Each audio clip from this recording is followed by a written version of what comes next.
সাল্লাল্লাহু আলাইহি ওয়াসাল্লাম বলছেন যে এই মধুর মধ্যে আছে শিফা।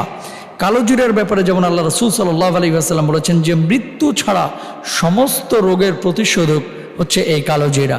তারপর আল্লাহ রাসূল সাল্লাল্লাহু আলাইহি ওয়াসাল্লাম মেথি ব্যবহার করতেন, স্বর্ণের চাইতেও দামি হচ্ছে এই মেথি। এভাবে তাদের সাহাবী রিদওয়ানুল্লাহি আনহুম আজমাইন গ্রহণ করেছেন, আল্লাহ রাসূল সাল্লাল্লাহু আলাইহি ওয়াসাল্লাম গ্রহণ করেছেন।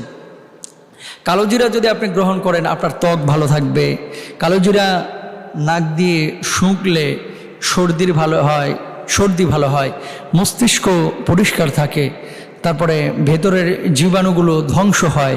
এরকম অনেক উপকারের কথা আমরা জানি।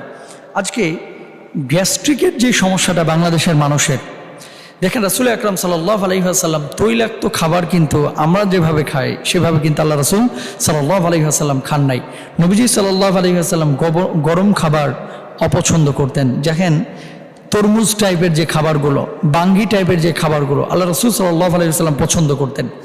তারপরে হালিমের মতো যেই তরল খাবার, সারিদ, গোশত, রুটির মিশ্রণ যে খাবারগুলো, এগুলো আল্লাহ রাসূল সাল্লাল্লাহু আলাইহি ওয়াসাল্লাম পছন্দ করতেন।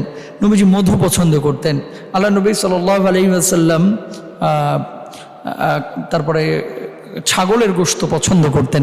মানে নবীজি সাল্লাল্লাহু আলাইহি ওয়াসাল্লাম যে খাবারগুলো, লাউ পছন্দ করতেন।